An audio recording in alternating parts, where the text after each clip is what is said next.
Welcome back to the channel everyone. आपका बहुत बहुत स्वागत है। और आज हम लेकर आ गए हैं नई वीडियो। और इस वीडियो में आज हम बात करने वाले हैं सर्विस मैटर से रिलेटेड एक और टॉपिक पे, जो कि बहुत ही इंपॉर्टेंट है। और आजकल हमें बहुत ही ज़्यादा ट्रेंडिंग में देखने को मिल रहा है कि इस तरीके से जो गवर्नमेंट सर्वेंट्स हैं इस तरीके की प्रॉब्लम फेस करते हैं गवर्नमेंट ऑर्गेनाइजेशन में, गवर्नमेंट सेक्टर्स में। तो क्या प्रॉब्लम है, चलिए इसको हम डिटेल में आज हम बात करेंगे। तो दोस्तों क्या होता है कि जब आप एज ए गवर्नमेंट सर्वेंट कहीं पर लगते हैं, किसी भी गवर्नमेंट संस्थान में रेगुलर पोस्ट पे या फिर डिप्यूटेशन पे पोस्ट पे, तो क्या होता है बेसिकली जो रूल हो ये कहता है कि आपको जब भी सालाना आपको APAR रिपोर्ट दी जानी चाहिए। तो बेसिकली आज हम जो टॉपिक कवर करने वाले हैं वो है APAR, जो आपकी रिपोर्ट्स होती है उसको दिया जाए, एनुअल परफॉर्मेंस रिपोर्ट जिसको कहा जाता है। तो क्या होता है ये, और ये कितने समय में आपको प्रोवाइड किया जाना चाहिए, और मान लीजिए आपका जो APAR ख़राब हो जाए तो उस केस में आपको क्या करना चाहिए। तो दोस्तों बेसिकली APAR क्या होता है, आपका एनुअल परफॉर्मेंस रिपोर्ट, जो कि आपकी जो जिस भी आप संस्थान में काम कर रहे हैं, जिस भी ऑर्गेनाइजेशन में, जिस भी डिपार्टमेंट में आप काम कर रहे हैं वो आपको प्रोवाइड करता है। तो हर साल आपको आपके जो भी APAR है वो प्रोवाइड करने का रूल है कि हर साल का जो भी APAR है वो आपको प्रोवाइड किया जाए। तो उसमें कई सारी चीज़ें होती हैं, डिटेल वो आपको देते हैं भरने के लिए। इसके बाद इसका रिव्यूइंग ऑफिसर होते हैं और रिपोर्टिंग ऑफिसर होते हैं। और कभी भी याद रखिएगा, रिव्यूइंग और रिपोर्टिंग ऑफिसर सेम नहीं होंगे जब आप APAR रिपोर्ट आपको प्रोवाइड की जाती है या फिर आपके जो APAR रिपोर्ट प्रिपेयर की जाती है, तो उसमें रिव्यूइंग और रिपोर्टिंग ऑफिसर सेम नहीं होगा। इसमें डिफरेंट पर्सन इसमें अथोराइज होते हैं। तो तीसरी बात ये दोस्तों, जब आपका जो मैंने बताया कि APAR रिपोर्ट सालाना आपको प्रोवाइड करनी चाहिए, और मान लीजिए किसी कारणवश से आपकी APAR रिपोर्ट नहीं आ पाती है, ठीक है, आपको नहीं मिलती है, डिपार्टमेंट आपको प्रोवाइड नहीं करता है, तो क्या करना चाहिए आपको, उसके अगेंस्ट में आप रिप्रेजेंटेशन या फिर RTI का भी सहयोग ले सकते हैं। RTI से आपको सारी जानकारी आपका डिपार्टमेंट दे सकता है। और अगर आपको इसके लिए थोड़ी सी मदद चाहिए कि किस तरीके से हमें RTI प्रिपेयर करनी है, किस तरीके से हमें रिप्रेजेंटेशन प्रिपेयर कर रहा है, तो आप मेरे व्हाट्सएप नंबर पे या फिर मेरे जो कॉन्टैक्ट नंबर है उसको आप डायरेक्ट मुझे कॉल कर सकते हैं, और व्हाट्सएप पे आप मुझे मैसेज करके जानकारी मेरे से ले सकते हैं किस तरीके से इसमें रिप्रेजेंटेशन या फिर हम RTI का इस्तेमाल कर सकते हैं।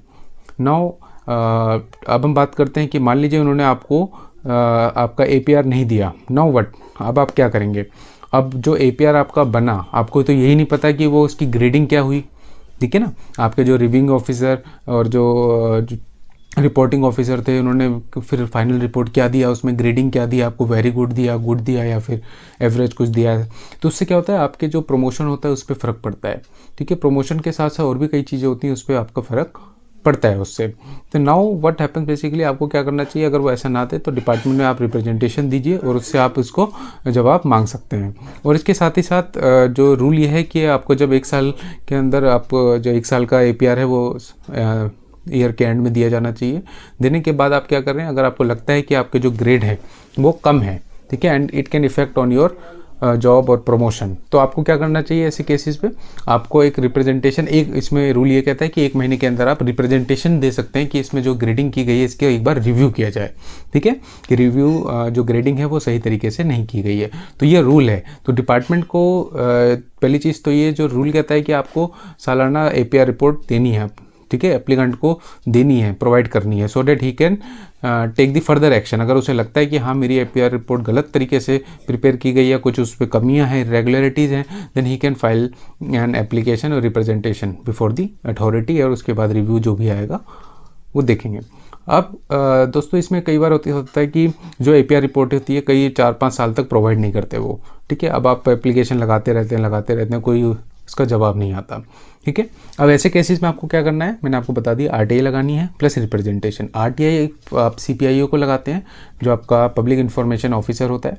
इसके अगर वो भी प्रोवाइड नहीं करता, then thereafter you can go for the first authority, ठीक है। फर्स्ट अथॉरिटी, उसमें जब आपका PIO का रिप्लाई आता है उसमें फर्स्ट अथॉरिटी भी उसमें मेंशन की होती है कि आपको किसके पास लगा सकते हैं, वहाँ लगाइए। अगर वहाँ से भी नहीं है then you can go for जो आपके सेंट्रल इन्फॉर्मेशन कमीशन है CIC, वहाँ पे आप लगाइए, वहाँ से भी आपको इन्फॉर्मेशन मिल जाएगी। तो जब आपको इन्फॉर्मेशन मिल जाएगी आप उसमें देख सकते हैं कि आपकी ईयरली आपको कितनी ग्रेडिंग दी गई है, उसके अकॉर्डिंगली आप फिर रिप्रेजेंटेशन दे सकते हैं। या फिर आपको लगता है कि डिपार्टमेंट आपकी बात नहीं मान रहा है, इसकी वजह से मेरे प्रमोशन उस पर फ़र्क आएगा, ठीक है, तो you can take the help of court.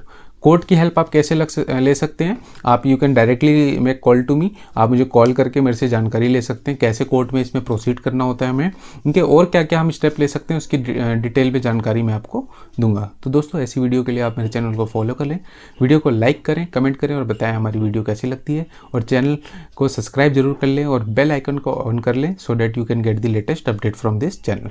Thank you so much.